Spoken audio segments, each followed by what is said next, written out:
If you've ever read S.E. Hinton's classic, The Outsiders, you know there's one conflict that sits right at the heart of it all: greasers versus socks. And this is so much more than just a few street fights.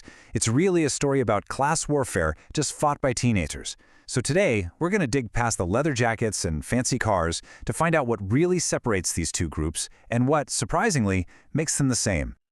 All right, so let's start with one side of the tracks, the greasers. They're from the east side, the wrong side.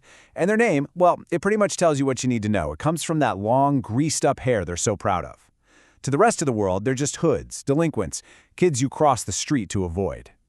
And their rivals, the Socs. That's short for socials. And yeah, the name fits. These are the rich kids from the west side. They've got it all: the fast cars, the nice clothes, a future that looks totally perfect. It's a world where the rules are just different. One night, they're a public disgrace for getting into trouble, but the next day, they're right back to being an asset to society. So let's really break down these two very different worlds, because the line that separates them isn't just some random street. It's this huge social and economic canyon. I mean, this table just lays it all out, plain and simple. You got east side versus west side, poor versus rich. For a greaser, a prized possession might be a switchblade. For a sock, it's a brand new car. Society looks at one and sees a hood, and looks at the other and sees an asset. It's a world built on this really stark, really obvious inequality. But this fight is about way more than just who has money and who doesn't. It's fought with these powerful symbols that basically scream who you are and which side you're on. Okay, for a greaser, hair is everything. It's their trademark. It's their identity. Look, they can't afford the cars and the rings the Socs have, but they have their hair. It's his major point of pride, a symbol of their rebellion. So when a sock threatens to cut it off, it's not just a threat of a bad haircut, it's a direct attack on their very being. And then you flip it and look at the Socs. Their cars, especially that menacing red Corvair, are way more than just a ride. They are symbols of their wealth, their power, their advantage. With those cars, they can roll up on the greasers, intimidate them, and control the streets, leaving the greasers, who are usually just walking, totally vulnerable. And it's not just the cars either. Even their accessories become weapons. Just think about Bob's rings. Ponyboy notices them right away. Those same rings are what cut up Johnny so badly. So here you have a symbol of wealth, of status, being used as a tool for brutal violence. For the Socs, their status and their aggression are all tangled up together. But just when you think you've got it all figured out, that the lines are drawn and that's it, the story hits you with a major turning point, and suddenly, everything starts to get a little blurry. It all comes down to this one simple sentence from Cherry Valance, a sock. She says this to Ponyboy, and it just completely rocks his world. See, he's always seen the Socs as these people who have zero problems. But Cherry just looks at him and says, "No, things are tough for us too, just in a different way." And that's the million-dollar question, isn't it? From the outside looking in, the Socs have it all. Money, cars, popularity.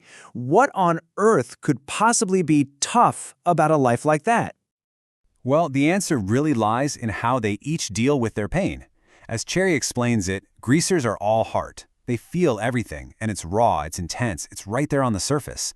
The Socs, they have the exact opposite problem. They're supposed to be so cool and sophisticated that they feel nothing. It's a performance. But underneath all that, the struggles are exactly the same. Pressure, problems at home, and just that deep, aching pain of trying to figure out who you are. And this is where we start to see the internal rules and the hidden pain that really define both groups. Because these aren't just gangs, they're basically substitute families, and each one has its own unspoken rules. For the greasers, the code is simple. Loyalty is everything. You stick together, you defend each other, no questions asked. And you do that because for a lot of these guys, the gang is the only real family they've got. It's not just a rule book, it's a lifeline. But the Socs, they suffer from a completely different kind of neglect. Randy, another Socs, explains it perfectly when he talks about Bob. He says Bob's parents just spoiled him rotten. They gave him everything he wanted, but never what he actually needed, which was boundaries. He was just desperately acting out, hoping, begging for someone to care enough to just tell him no. It's a really tragic reminder that having everything can be its own kind of prison. So after all these decades, why does this story about two teenage gangs from the 1960s still hit us so hard? Why does it still feel so relevant? Well, a huge part of it is just how real it is. I mean, S.C. Hinton was only 15 when she started writing this. She was fueled by the same kinds of social divides she saw in her own high school. She wasn't some adult looking in from the outside. She was right there in the middle of it. And that's why these characters feel like people you could actually know. And here's what's really incredible about the book's impact. Hinton said that, of course, the kids who felt like greasers loved it because they finally felt seen. But a lot of the kids who were seen as Socs, they read it and started to take a long, hard look at themselves. The book basically held up a mirror and forced everyone to see past the labels they put on each other and on themselves. Which, of course, leaves us with one last question to think about. All these divisions from the book, the ones based on money, on appearance, on social status, are they really gone? In a world that's still so full of labels and divides, it's worth asking ourselves, are we more like greasers or Socs than we'd like to admit?